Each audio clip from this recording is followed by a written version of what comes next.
Minggu lalu Ibu sudah jelaskan ini, Jalesman, sebab bersuara di sudah ya? Sudah ya? Ibu lewati Belum, saja kalau Ibu. sudah. Belum, Bu. Belum, Bu. Lalu Ibu menjelaskan ikatan kovalen dengan ikatan ionik, Ibu. Oh ya, baik. Nah, dalam reaksi kimia itu merupakan suatu perubahan kimia, jadi perubahan kimia ya, bukan perubahan fisika. Jadi perubahan kimia per reaksi, dalam hal ini reagen dan substrat. Reagen atau substrat ya, itu yang dinamakan dengan pereaksi. Jadi ada reagen atau substrat menjadi produk reaksi. Nah, dalam reaksi kimia terdapat dua hal yang terjadi. Tadi Ibu sudah jelaskan. Nah, ini pada ikatan kimia pereaksi tadi, dalam hal ini reagen atau substrat, yaitu terjadi pemutusan ikatan dan terjadi pembentukan ikatan baru. Ini sudah Ibu jelaskan minggu lalu, Ibu ingat kok, cuma kamu tidak perhatian.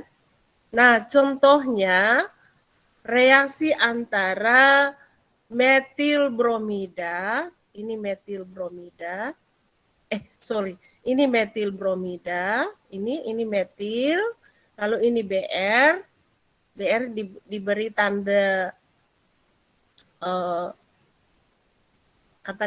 ditulis merah, lalu dengan natrium sianida. Nah, dia menghasilkan natrium bromida dan asetonitril. Nah, perhatikan ikatan yang putus, ini coba lihat, ikatan yang putus itu diberi tanda yang atau ditulis dengan berwarna merah. Itu terjadinya pemutusan ikatan antara metil bromida, ini metil bromida, ya, metil bromida ikatannya putus. Yang putus ini adalah ikatan kovalen, ya. Sementara yang di sini adalah ikatan ionik, ya. Sehingga terjadi pembentukan ikatan yang baru antara metil dengan sianida ini. Sianida. Nah, Br yang pergi membawa pasangan elektron ikatan antara C dengan Br ini putus. Jadi dia bawa pasangan elektronnya di sini. Dia gunakan berikatan dengan natrium yang tidak mempunyai lagi pasangan elektron atau tidak, sehingga Na plus ya berikatan dengan dengan Br men. Ya. Ini adalah penjelasan tentang pemutusan ikatan secara heterolitik. Ya. Jadi ikatan kovalen ini putus menjadi ion Br men dengan CH3+. Nah, plus dengan minus itu saling berikatan. Sementara Na yang plus dengan Br men itu berikatan membentuk suatu garam natrium bromida. Ya. Ini terjadi ikatan ionik.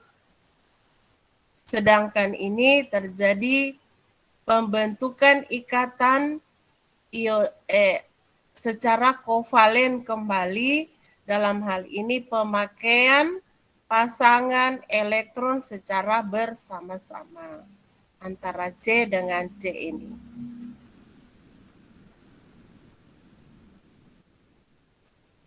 Nah, reaksi kimia,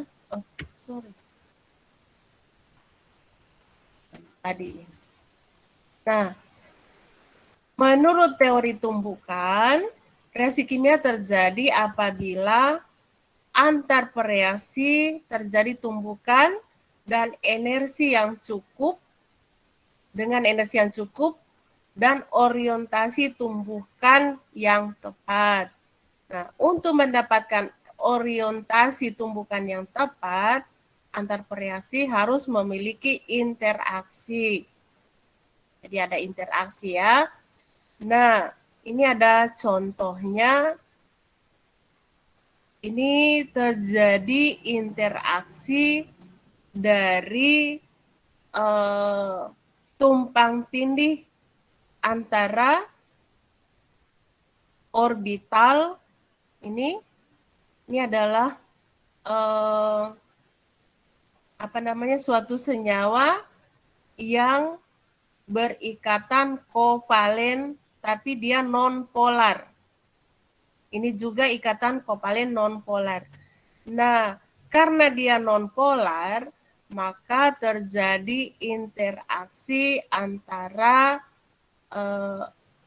ikatan kovalen pi, ikatan pi di sini ya. Jadi ada ini ikatan rangkap 2 putus, itu terjadi tumpang tindih orbital antara BR ini.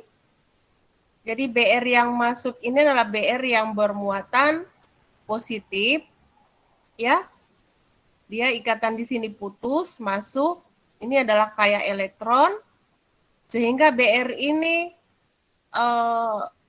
akan bermuatan negatif, ya, dari BR2 masuk ke C karbokation, sehingga ini terjadilah ikatan baru antara C dengan BR.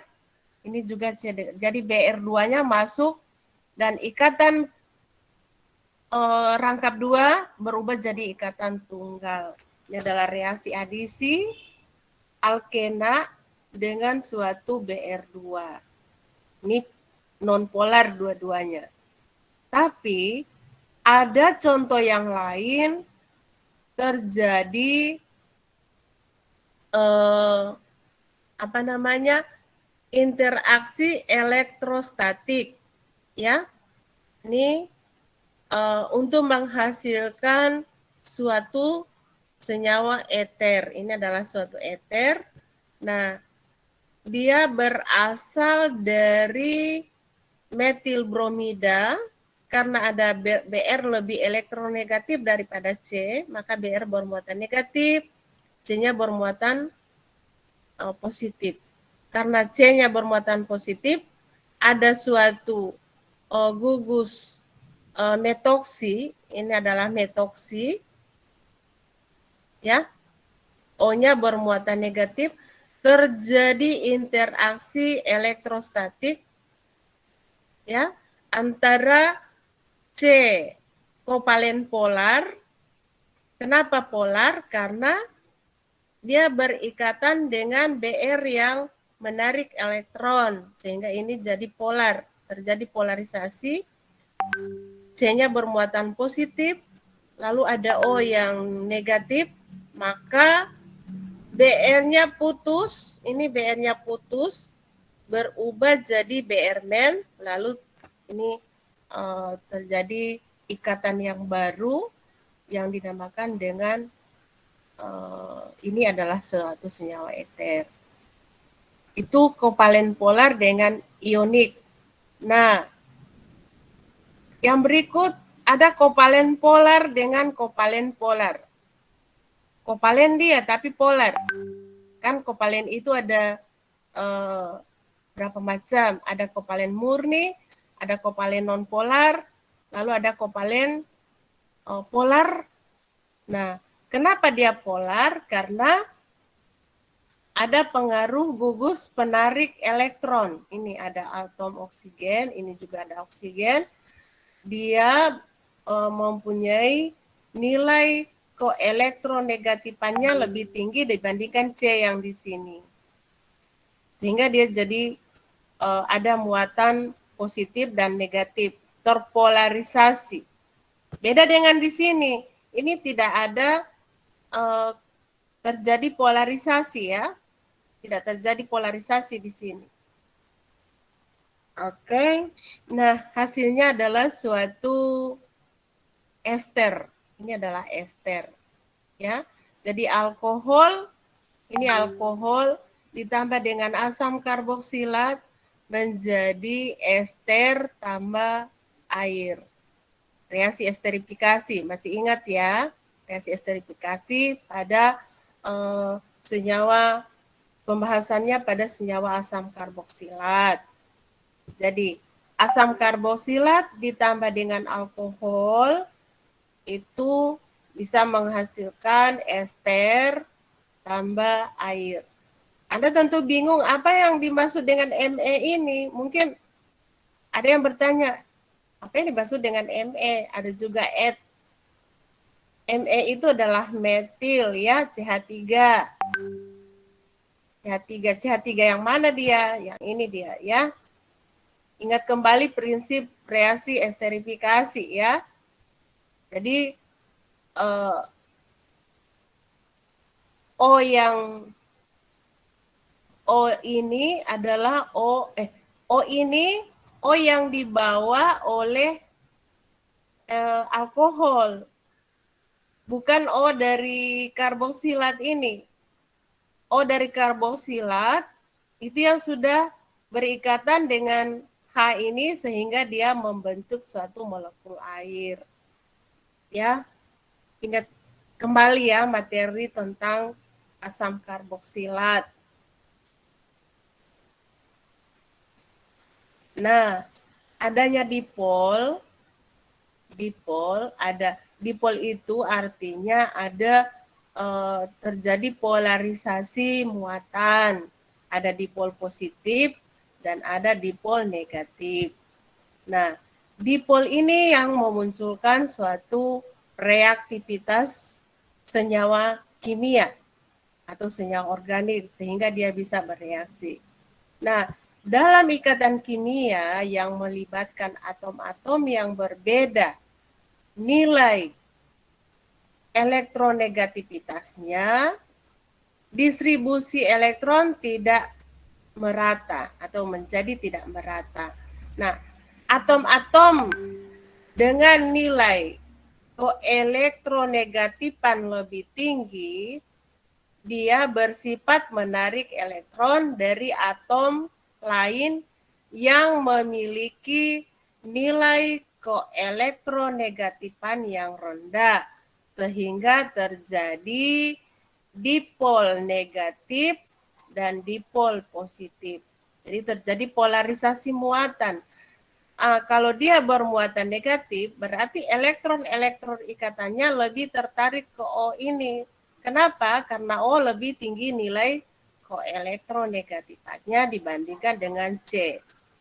Coba Ibu tanya, C ini hibridisasinya apa? Apakah CsP3, CsP2, atau Sp? Ayo jawab. Iya, Sp2. Nah, Anda perhatikan ini tanda anak panah seperti ini. Begitu juga dengan yang di sini, atau ini, atau ini. Ini menandakan bahwa kopolaran daripada ikatan antara C dengan O, C dengan Cl, C dengan N, C dengan O, itu lebih awan-awan elektron ikatannya lebih tertarik ke atom-atom yang nilai koelektronegatifannya lebih tinggi, yang diberi tanda merah ini, sehingga atom-atomnya bermuatan parsial negatif. Nih, perhatikan arah anak panah ya. Kalau Anda menemukan tanda seperti ini yang artinya menandakan bahwa terjadi dipol-dipol negatif dengan dipol positif karena adanya polarisasi muatan. Jadi ada muatan positif, parsial positif dan parsial negatif. Kalau yang ditinggalkan oleh elektron itu bermuatan positif. Yang menarik elektron bermuatan negatif. Diperhatikan dengan baik ini ya. Saya harap jangan ada yang mengerjakan yang lain-lain dulu. Ya, perhatikan dulu apa yang Ibu jelaskan. Karena ini saya tahu sudah dijelaskan minggu lalu. Tapi setelah saya tanya katanya belum. Padahal saya tahu sudah. Berarti Anda tidak perhatikan waktu itu. Nah, ini perhatikan. Distribusi elektron dan muatan formal. Ya. Nah, selain dengan cara menentukan keelektronegatifan atom-atom penyusun molekul, distribusi elektron pada suatu molekul juga dapat diprediksi dengan menghitung muatan formal. Nah, muatan formal itu diberi simbol Fc, ya, merupakan status serah terima elektron dari suatu atom dalam mengadakan ikatan kimia. Nah, muatan formal itu dapat dihitung dengan persamaan jumlah elektron valensi dikurangi dengan jumlah elektron bebas dikurangi dengan 1/2 jumlah elektron ikatan.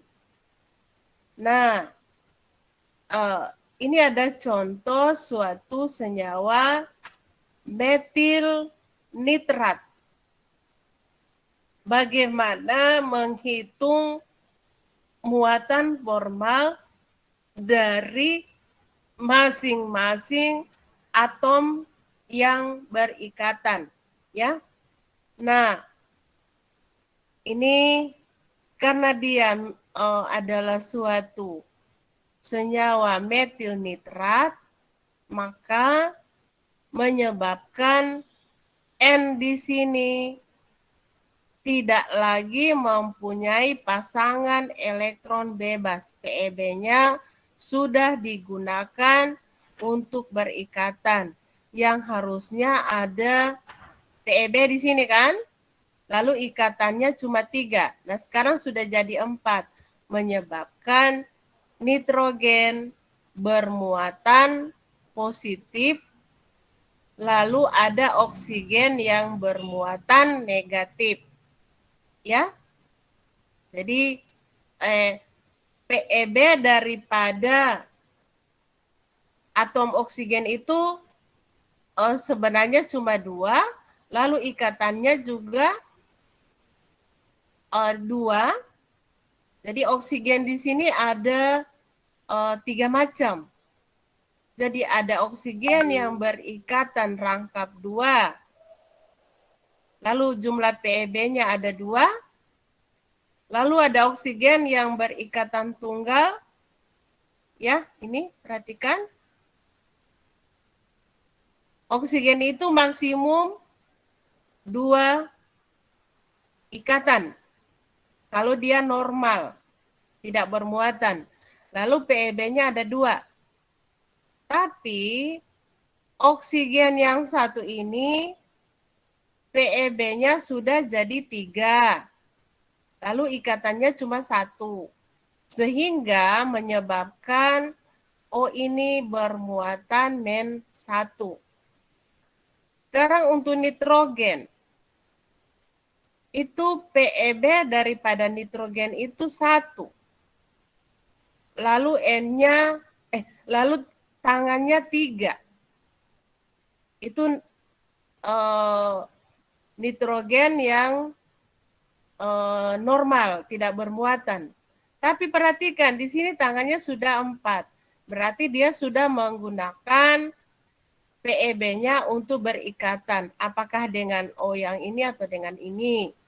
Ya, dia sudah gunakan untuk berikatan sehingga dia kekurangan 1 elektron sehingga bermuatan +1 dan di sini bermuatan -1 karena kelebihan 1 elektron.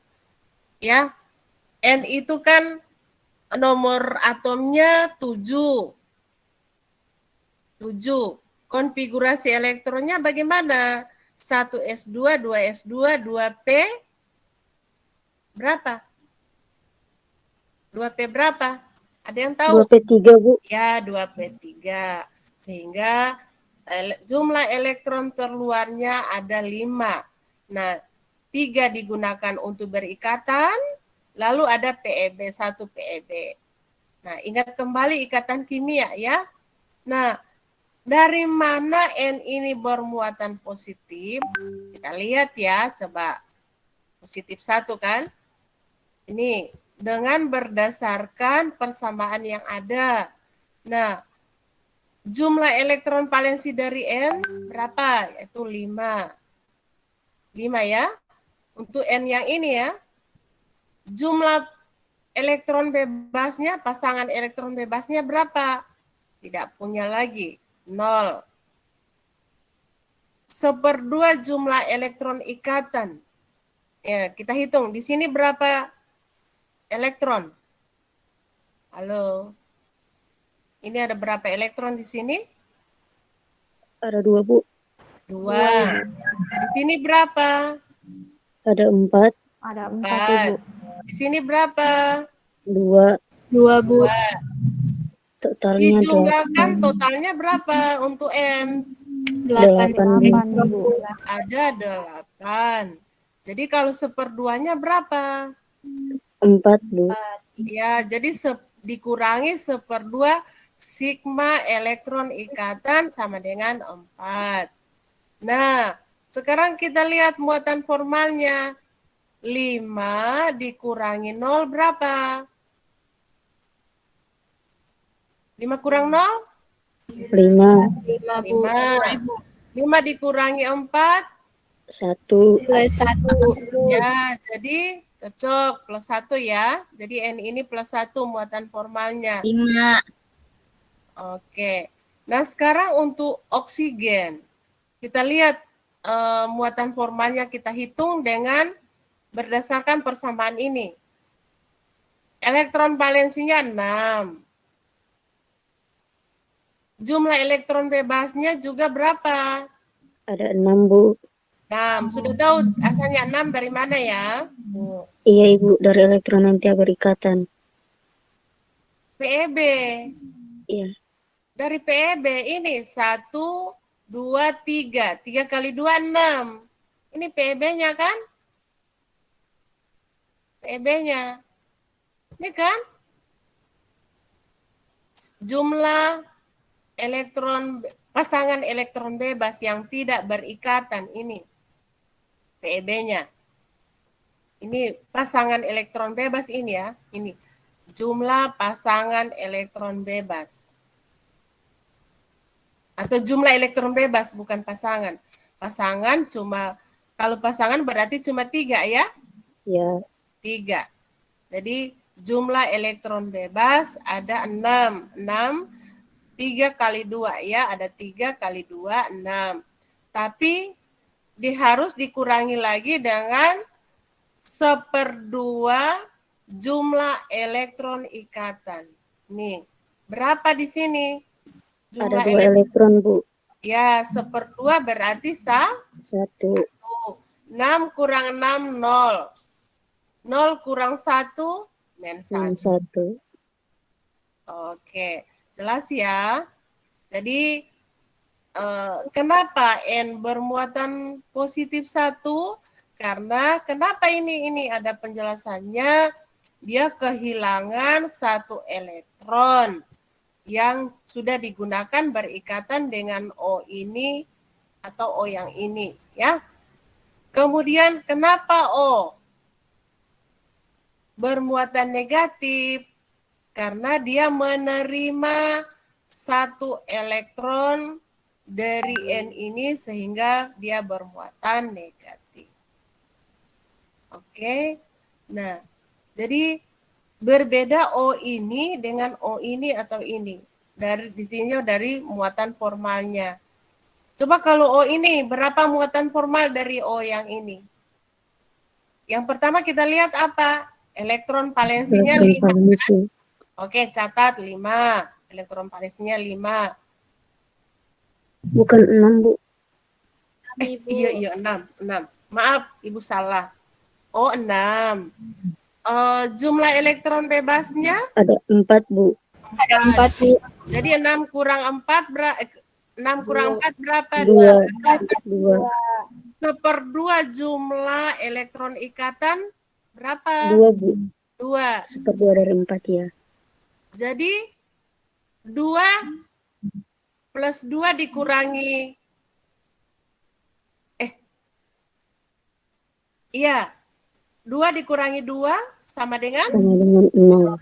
0. Jadi dia tidak bermuatan. Nah, sekarang yang ini.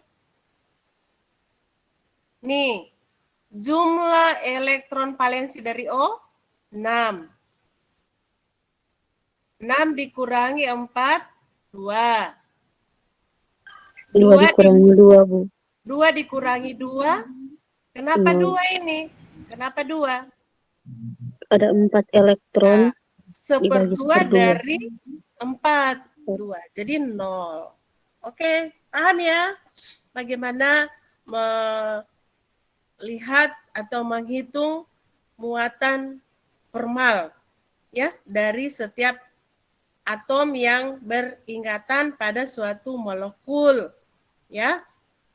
Jadi kalau N yang sudah mempunyai 4 tangan, dia pastikan punya muatan positif. Dari mana muatan positif? Dihitung dari muatan formal. Kenapa dia muatan formalnya positif 1? Karena sudah tidak punya pasangan atau PEB-nya. Ya. Kenapa ini bermuatan negatif? Karena PEB-nya sudah jadi berapa pasang? Sudah 3 pasang. Beda dengan ini. Lalu ikatannya cuma 1.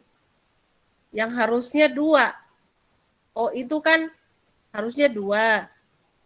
Karena dia cuma 1, pasti dia punya muatan yang lebih, punya elektron yang lebih yang tidak digunakan untuk berikatan.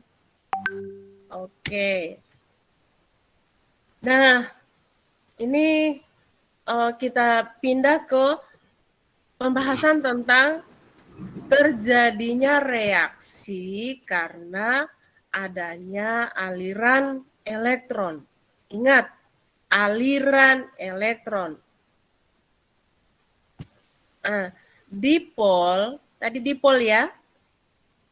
Ada dipol negatif, ada dipol positif. Dipol pada molekul tersebut tidak hanya mengakibatkan perbedaan distribusi elektron dalam molekul, tapi juga dapat menyebabkan adanya interaksi antar molekul yang memicu terjadinya aliran elektron. Jadi elektron itu bisa mengalir ya. Nah, pada umumnya saat reaksi berlangsung terjadi aliran elektron dari dipol negatif menuju dipol aliran negatif menuju dipol positif ya ini. Nah, baik intramolekuler maupun intermolekuler. Jadi intra itu di dalam ya, kemudian inter berarti antar molekul. Nah, hal tersebut dapat menyebabkan adanya pemutusan ikatan atau pembentukan ikatan. Oke, nah pemutusan dan pemecahan ikatan, pemutusan atau pemecahan ikatan yang melibatkan perpindahan pasangan elektron disebut pemecahan heterolitik. Sedangkan pembentukan ikatannya disebut pembentukan heterogenik. Nah, hasil pemecahan heterolitik tadi menghasilkan ion. Nah, contohnya pada metil klorida ini ya. Ini pada metil klorida itu terjadi polarisasi muatan. C-nya bermuatan +1, Cl-nya bermuatan parsial -1.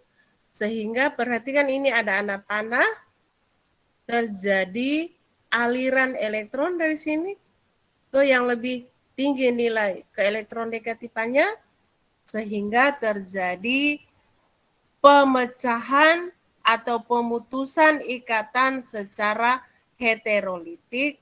Yang satu bermuatan positif yang ditinggalkan elektron, ya, yang lebih elektronnya dia bermuatan negatif.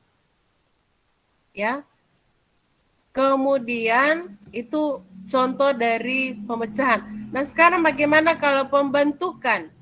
Nah, pembentukan ikatan itu secara heterogenik itu terjadi antar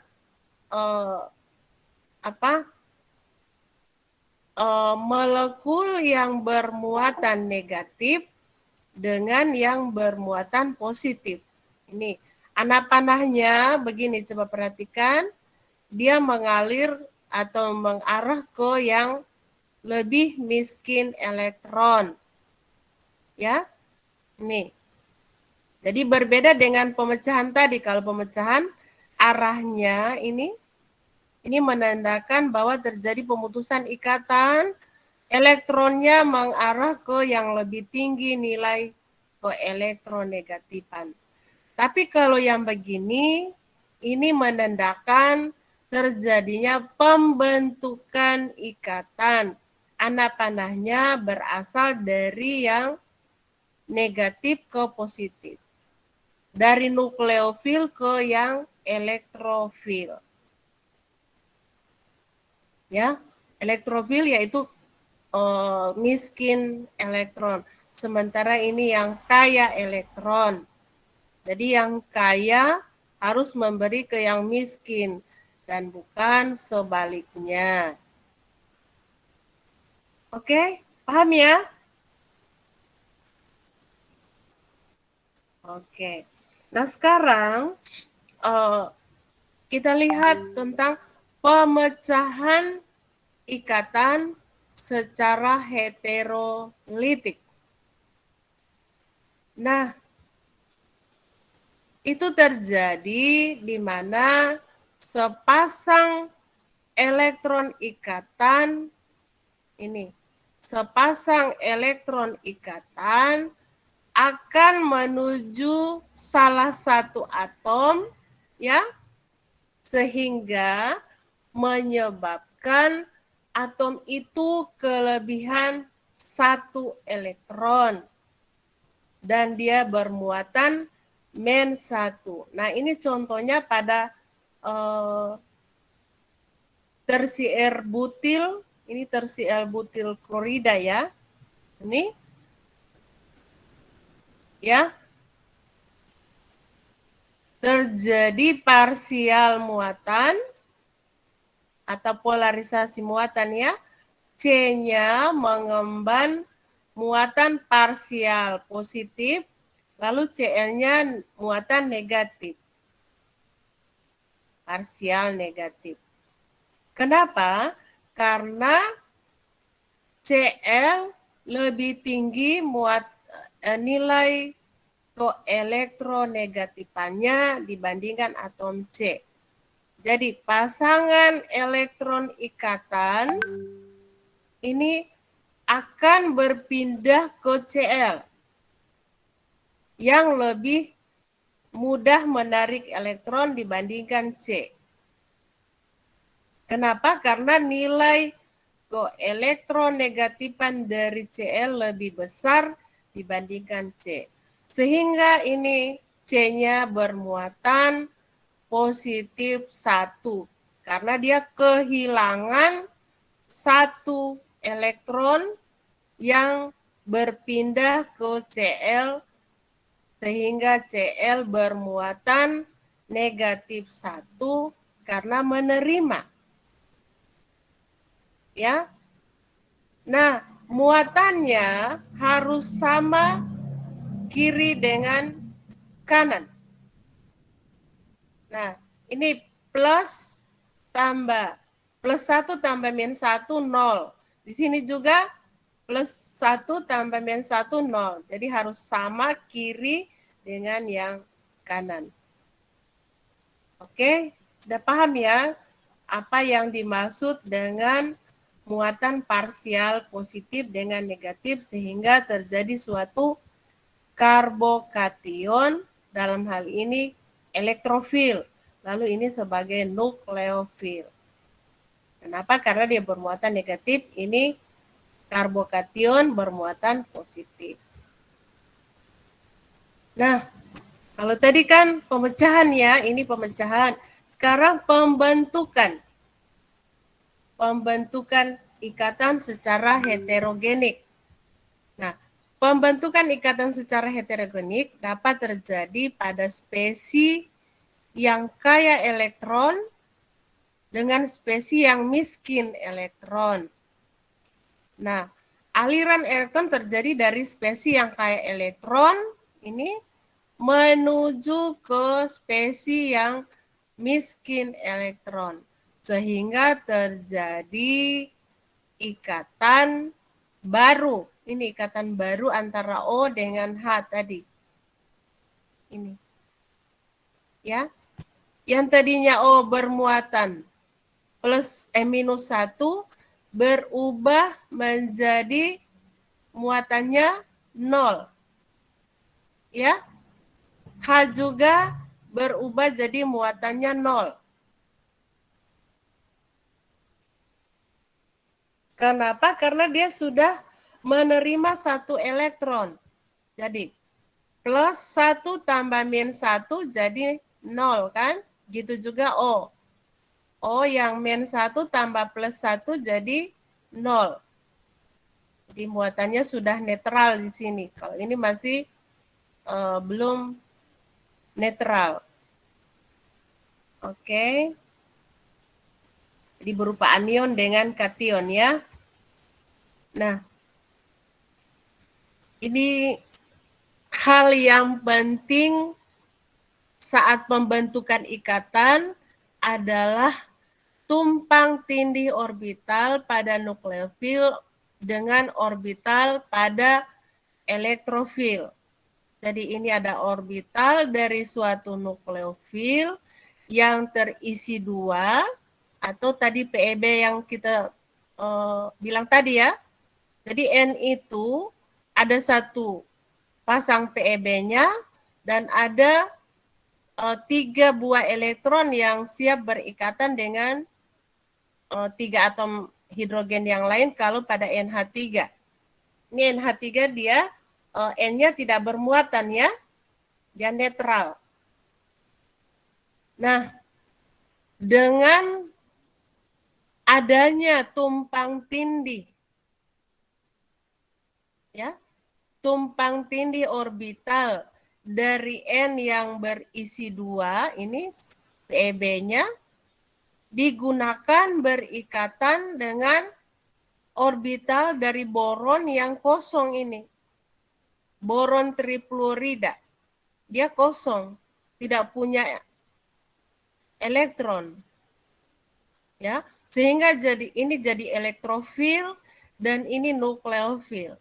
Nah, ini orbital kosong dengan orbital terisi 2 itu akan bertumpang tindih sehingga terjadi ikatan yang baru. Nah, ini dinamakan dengan reaksi asam basa Lewis. Ya, reaksi asam basa kan ada 3 ya. Ada menurut teori, masih ingat teori asam basa, reaksi asam basa? Yang pertama menurut siapa? Halo? Halo? Reaksi asam basa? Masih ingat? Bronsted-Lowry, Bu. Ya? Ada menurut Bronsted-Lowry dengan Arrhenius, Bu. Iya. Nah, kalau reaksi asam basa menurut Bronsted-Lowry tidak cocok. Begitu juga dengan apa tadi? Arrhenius, jadi dia tidak cocok. Nah, berkembanglah reaksi asam basa menurut Lewis. Jadi ini dikatakan sebagai basa, NH3, lalu ini sebagai asam. Terjadi serah terima, bukan serah terima, terjadi pemakaian pasangan elektron secara bersama-sama. Jadi ini bersifat sebagai basa, nukleofil, ya, menyerahkan satu elektron ke B yang bersifat basa karena dia mempunyai orbital kosong, sehingga terjadilah ikatan antara N dengan boron. Nah, N bisa bermuatan positif, lalu boron bermuatan negatif. Kenapa? Karena ini kekurangan satu elektron.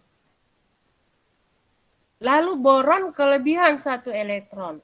Tapi kalau dijumlahkan ini jadi senyawa yang netral. Ya. Tapi terjadinya adalah reaksi asam basa. Oke. Itu mengenai pembentukan ikatan terjadi karena adanya aliran elektron dari suatu nukleofil ke elektrofil. Nah, ini mengenai mekanisme reaksinya, penjelasannya.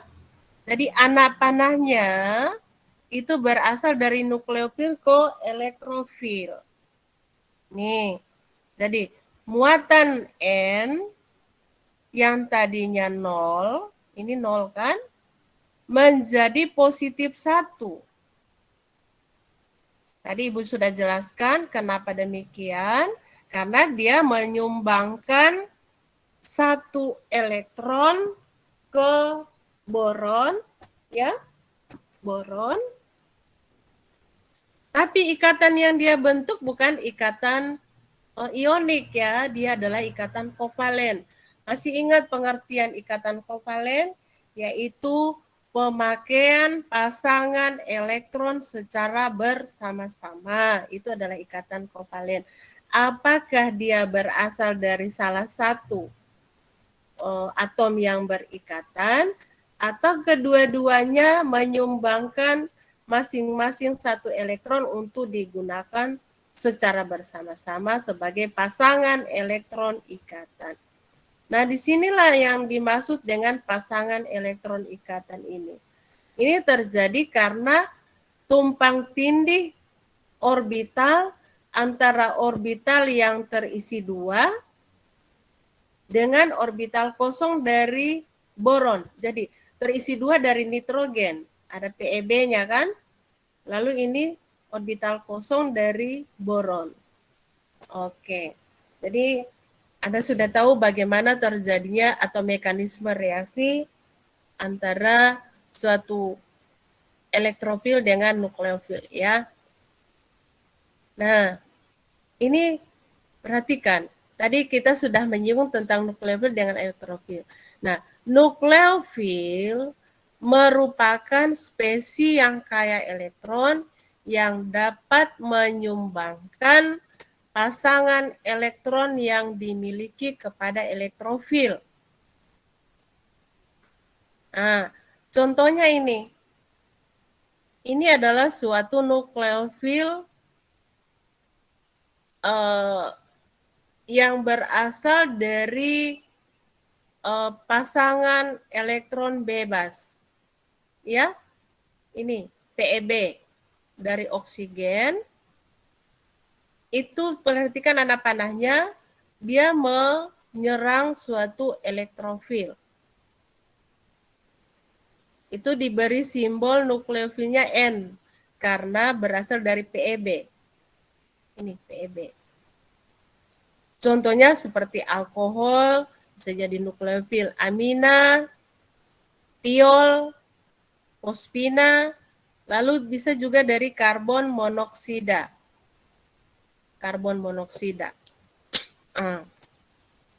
Yang berikut nukleofil dengan muatan negatif atau anion. Nah, contohnya dari sianida ya, ini anion sianida. Ada N yang berikatan rangkap 3 dengan karbon. Karbonnya bermuatan negatif. Ini ada PEB di sini. Dia bisa dari anion. Anion halogen, sianida, alkoksida, tiolat, karboksilat, enolat. Ya. Itu kalau anion yang bermuatan negatif atau nukleofil yang bermuatan negatif. Lalu nukleofil dengan ikatan ganda. Nih, ini juga kayak elektron. Saya alkena, alkuna, lalu ada cincin aromatis, lalu enol eter, lalu ada enamin. Enamin itu pada garam diazonium ya. Kemudian nukleofil dengan ikatan ikatan sigma terhadap logam. Nah, ini yang kemarin kita sudah bahas tentang reaksi Grignard. Ini adalah reaksi Grignard. Kalau Anda sudah belajar tentang organologam, ini dia. Ini reaksi Grignard. Dia C-nya menyerang ke suatu elektrofil. Jadi C ini yang bermuatan negatif. Kenapa? Karena berikatan dengan suatu logam. Nah, ini yang dinamakan dengan organologam, seperti organolitium, ini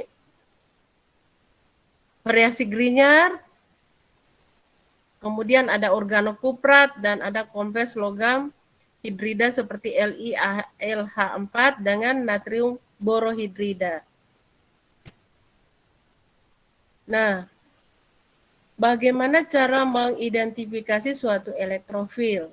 Jadi yang tadi kita bicara tentang nukleofil, sekarang pindah ke elektrofil. Elektrofil merupakan spesies yang miskin elektron yang dapat menerima pasangan elektron dari nukleofil. Nah, ini contohnya seperti ini karbokation. Terbalik tadi kan, kalau tadi ini dari sini mengarah ke sana. Ini lain lagi, dari suatu nukleofil ke C yang bermuatan positif. Jadi selamanya arah anak panah itu dia mengarah ke yang muatan positif. Jadi dari yang kaya menuju ke yang miskin. Itu ya. Nah, ini adalah suatu karbokation tersier. Ya. Lalu elektrofil bermuatan netral dengan orbital kosong. Nah, contohnya boron trihalida ini, boron tribromida ya. Terus juga ada organoboron, senyawa logam bervalensi tinggi. Lalu ada elektrofil yang berikatan ganda dengan heteroatom yang lebih elektronegatif. Nah, contohnya ini seperti keton. Ini adalah keton, ada atom C yang bermuatan yang berikatan rangkap 2 dengan suatu atom oksigen yang lebih mudah menarik elektron, sehingga C ini akan bermuatan positif. Sehingga C dia akan miskin elektron, ya. Kemudian ada elektrofil yang berikatan tunggal, ini dengan heteroatom yang lebih elektronegatif. Misalnya ini C berikatan dengan Br, dia Br lebih mudah menarik elektron dibandingkan C, sehingga ini C-nya akan kekurangan elektron, maka kalau berdekatan dengan suatu nukleofil, dia akan terjadi penyerangan ke sini sehingga Br-nya putus sebagai gugus pergi. Ini mekanisme reaksinya. Kita sambung minggu depan ini ya. Jadi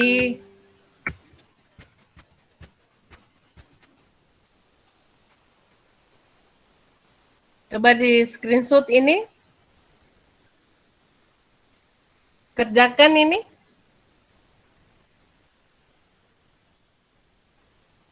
Halo?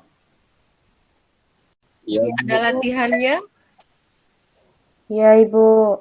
Hitunglah muatan formal pada atom-atom yang berwarna merah pada molekul di bawah ini. Ini contohnya pada bagian A, ada 3 macam atom oksigen. Nih. 3-tiganya dihitung ya. Oh, yang ini berapa muatan formalnya, ini juga. Terus yang ini bagian B, bagian C ini juga dihitung masing-masing muatan formal dari 3 atom nitrogen ini. Ini juga. Sekarang nomor 2. Tersier butil klorida dapat disintesis dari reaksi antara tersier butil alkohol dengan HCl pekat. Mekanismenya dimulai dari protonasi tersier butil alkohol membentuk suatu kation alkohol terprotonasi, itu diberi simbol A. Kemudian kation tersebut melepaskan air membentuk karbokation B. Ini tadi ya karbokation ya. Kemudian karbokation B tadi diserang oleh anion klorida, berarti Cl yang bermuatan negatif, membentuk tersier butil klorida. Nah, ada 2 pertanyaan. Tentukan struktur zat antara A dan B tadi. Jadi disuruh tentukan bagaimana strukturnya antara struktur zat A dengan zat B tadi. Yang B, tuliskan mekanisme reaksi pembentukan tersier butil klorida dari tersier butil alkohol. Nah, itu coba Anda lihat di Pesenden jilid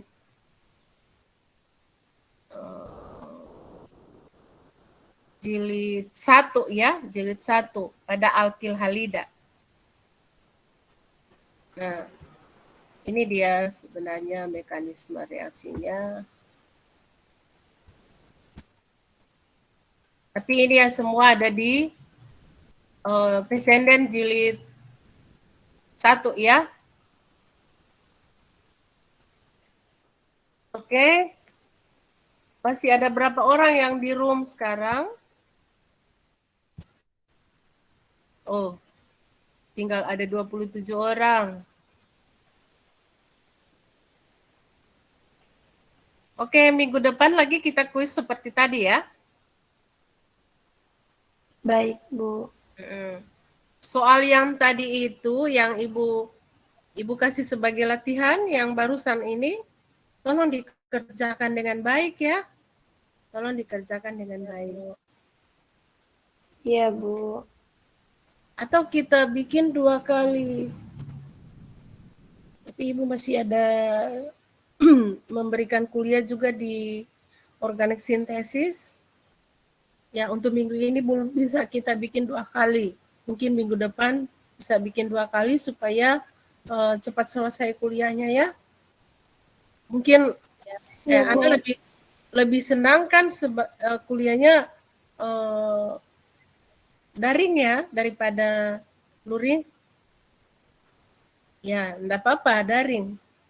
Tapi dengan catatan, tolong walaupun daring begini, jangan keluar masuk jaringan ya. Atau kalau memang tidak mau memperhatikan dulu, nah Anda tentu harus belajar ekstra. Kalau tidak memperhatikan apa yang Ibu jelaskan, mudah-mudahan Anda bisa belajar sendiri. Dan memang sekarang ini sudah seperti itu. Ya, tidak harus menuntut luring.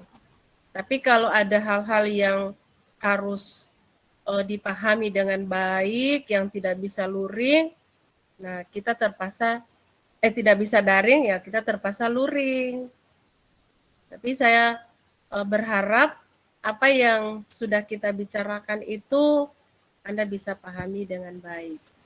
Nah, begini dulu yang Ibu sampaikan, karena kalau sudah terlalu banyak, kita pasti jenuh.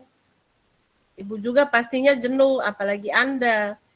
Nantinya saya seperti menuangkan air ke dalam botol yang botolnya bergerak-gerak karena sudah jenuh. Tidak bakalan masuk apa yang Ibu berikan. Ya, oke. Sekian dulu penjelasan Ibu tentang mekanisme reaksi ya yang terjadi pada senyawa organik. Jadi ada lagi reaksi-reaksi yang terjadi pada senyawa anorganik. Nah, kalau yang organik itu yang kita bahas adalah reaksi dari senyawa karbon, ya, karbon yang, dan biasanya persenyawaan karbon itu molekulnya besar dibandingkan dengan molekul anorganik, dan reaksinya untuk organik itu sangat lambat. Kenapa? Karena reaksinya berlangsung dengan molekul yang besar dan dia reaksinya berbeda dengan reaksi-reaksi terjadi pada senyawa anorganik. Karena senyawa anorganik dia molekulnya kecil-kecil dan dia berlangsung dengan reaksi antar ion, ya. Walaupun pada senyawa organik juga terjadi reaksi antar ion, tapi tidak seperti kecepatan reaksi yang terjadi pada senyawa anorganik. Pada suatu senyawa organik juga dikenal asam dengan basa, ya. Tapi asam basa itu bukan asam basa yang seperti pada anorganik. Itu terjadi reaksi asam basa karena berdasarkan reaksi asam basa menurut teori Lewis dan bukan Arrhenius dan Bronsted-Lowry.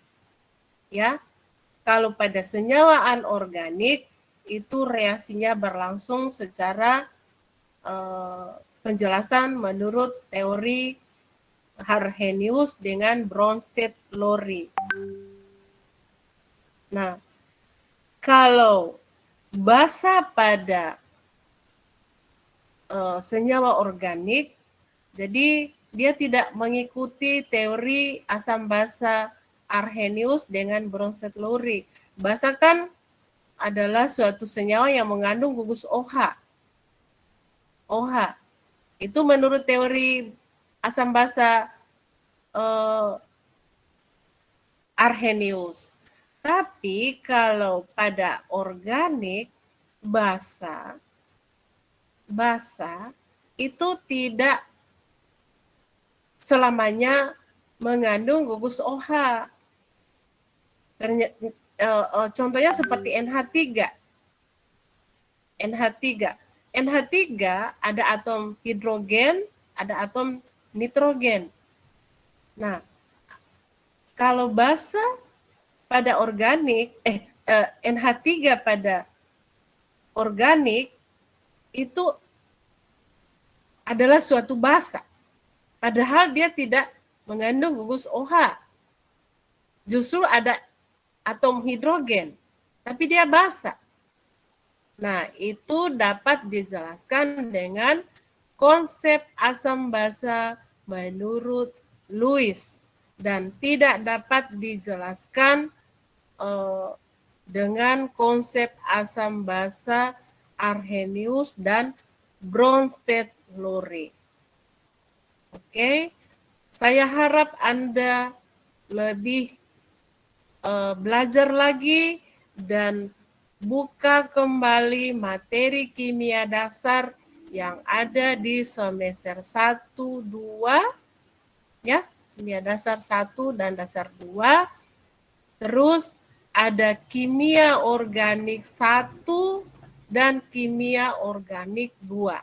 Karena ini sudah merupakan kimia organik lanjut. Yang dulu itu dinamakan kimia organik lanjut mata kuliahnya. Tapi sekarang sudah dirubah menjadi kimia organik 3. Kalau di yang non-dik itu dinamakan dengan kimia organik sintesis. Nah, itu kita membicarakan tentang sintesis suatu senyawa dengan melalui beberapa mekanisme reaksi yang sudah disampaikan oleh Prof. Penny kemarin. Ada SN1, SN2, ada E1 dan E2. Ya, eliminasi, substitusi, lalu ada berapa lagi yang lain? Adisi belum ya? Oke, adisi belum. Nah, sebenarnya kita akan ke sana, tapi kalau prinsip dasarnya belum diketahui atau belum dibahas, maka kita akan kewalahan membahas tentang mekanisme reaksinya. Ya, bagaimana mekanisme reaksi adisi? Nah, itu harus ada nukleofil dan ada elektrofil. Nah, kalau adisi kan ada suatu gugus yang ditambahkan. Nah, harus ada yang nukleofil dan ada yang elektrofil. Biasanya yang nukleofil adalah suatu karbon yang berikatan rangkap 2. Karena kita membicarakan persenyawaan karbon, maka berbeda dengan reaksi-reaksi yang terjadi pada senyawaan organik.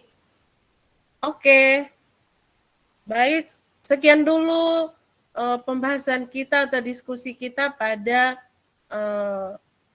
hari ini, dan saya berharap apa yang kita sudah diskusikan saat ini Anda bisa pahami dengan baik, dan minggu depan saya harap sebelum Anda masuk di room ini, Anda sudah baca-baca dari rumah. Ya, atau sudah baca dari, ya paling kurang tadi malam Anda sudah baca atau kemarin. Jadi kuliah ini bukan lagi satu arah saja, bukan saya yang menyampaikan. Jadi kita seolah-olah seperti diskusi ya untuk minggu depan ya.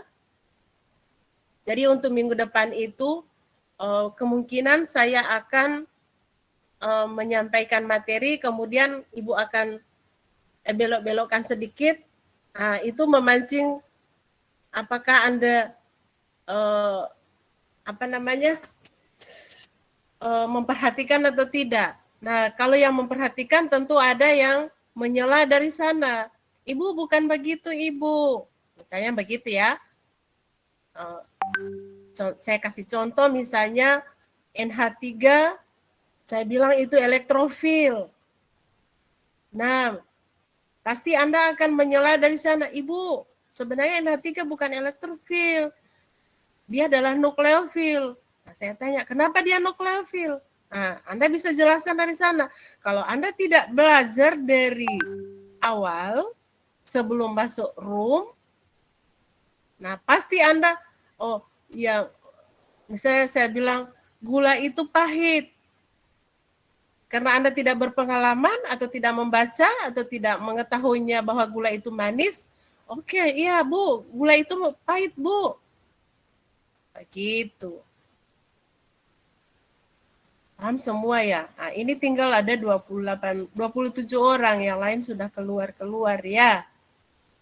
Oke, mudah-mudahan apa yang Ibu sampaikan hari ini bisa dipahami, dan ke depannya mungkin tinggal berapa kali Ibu masuk dengan kamu. Nah, saya harap diskusinya baik ya. Jadi kalau ada yang Ibu tanyakan, nanti bisa dijawab dari dari sana, dari kamu, dan yang menjawab itu saya mohon, misalnya, Bu, saya Jalesman, Bu, ingin menjawab begitu. Atau Bu, Bu, saya Regina, Bu, tadi Ibu bilang bahwa gula itu pahit, sebenarnya begini Bu, saya baca di buku ini begini, bahwa gula itu manis, atau menurut apa yang saya tahu bahwa gula itu manis, begitu. Ya, atau saya bilang bahwa matahari itu dingin.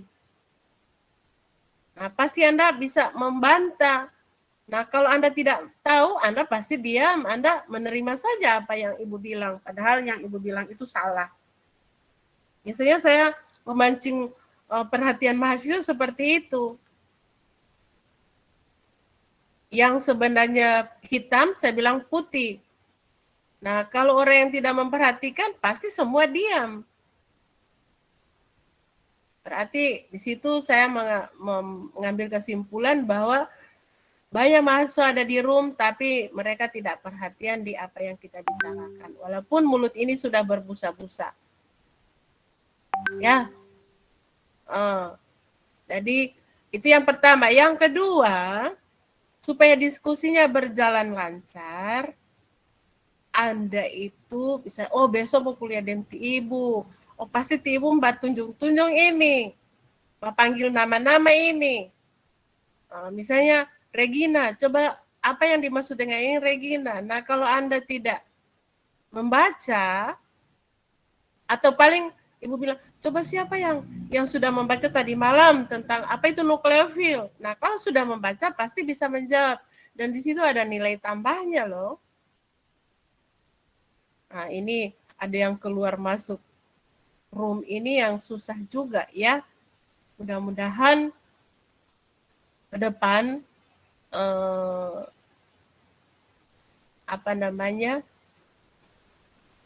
jaringan kita bagus dan juga pulsa kita juga bagus. Ada yang pakai pulsa di sini atau pakai wifi? Oh wifi. Kalau wifi mudah-mudahan jaringannya bagus ya. Kalau di Ibu juga biasanya suka macet atau banyak gangguan atau mati lampu. Nah itu. Tapi Ibu sementara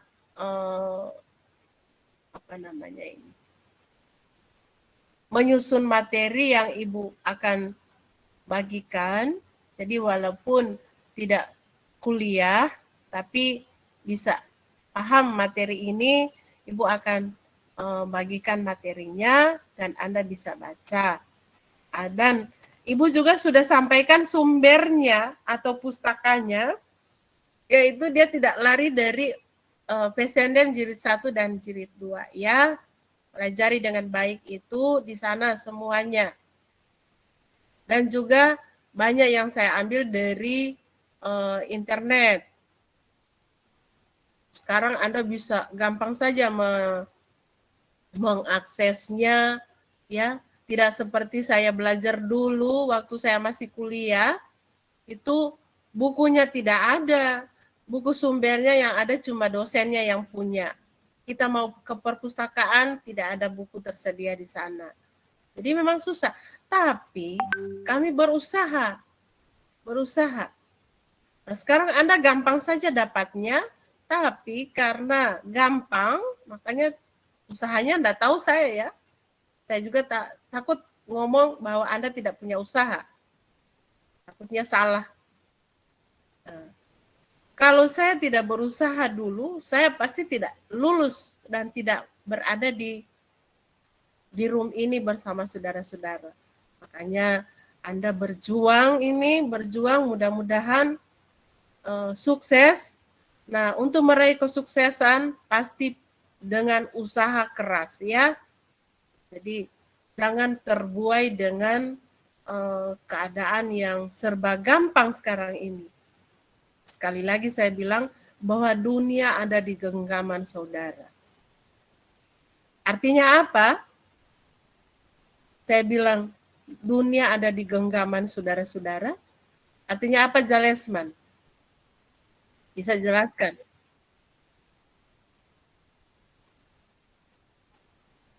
Oke, itu menurut Jalesman. Yang lain, apa yang dimaksud dengan dunia ada di genggaman? Putri Erina, bagaimana yang dimaksud dengan dunia ada di genggaman menurut Anda? Kalau menurut saya artinya dunia ada di genggaman Anda itu berarti kita bisa mengakses apapun soal-soal dunia dari belahan manapun itu melalui tangan kita, yaitu melalui handphone. Gitu, iya, kita ada di Gorontalo, itu bisa berkomunikasi dengan orang yang ada di Amerika. Dan pada detik itu juga kita bisa melihat mukanya, bisa melihat keadaannya di sana. Beda dengan zaman saya dulu. Mau telepon saja tidak bisa ke orang tua. Mau terima uang harus lewat telegram atau lewat kantor pos. Kalau sekarang hitungan detik saja uang sudah ada di tangan saudara. Beda dengan saya dulu, berbulan-bulan baru bisa dapat kiriman dari orang tua. Dikirim tanggal 1, terimanya pertengahan bulan, tanggal 15. Jadi selama 15 hari itu menderita. Biasanya pinjam uang sama teman-teman. Yang kalau di kosan ya, seperti Jalesman, kalau Jalesman sekarang tidak susah seperti saya dulu. Ya baru ngomong saja sekarang minta uang, hitungan detik sudah ada di rekening. Iya toh? Betul kan seperti itu Jalesman? Iya, beda dengan ibu dulu. Kalau bapak ngirim uang tanggal 5, tanggal 15 baru ibu terima. Jadi selama 10 hari itu ngutang sana sini dulu supaya bisa makan di rantau orang. Sekarang tidak seperti itu toh Jalesman. Yang lain juga begitu. Ya, walaupun ada di Gorontalo, tapi kalau orang tuanya ada di Pohuwato atau ada di mana itu yang ngirim uang cepat sekali. Kalau dulu kan harus naik mobil pergi jemput di sana, tapi sekarang tidak. Nah, itu yang saya maksud dengan dunia ada di genggaman saudara-saudara. Oke, sekian dulu. Kalau ada kata-kata yang salah, saya mohon dimaafkan. Dan selamat menunaikan ibadah puasa bagi yang menjalankannya. Wassalamualaikum warahmatullahi wabarakatuh. Saya izin live ya. Waalaikumsalam warahmatullahi wabarakatuh. Iya, Ibu. Terima kasih, Ibu. Jangan lupa belajar ya, jangan lupa belajar.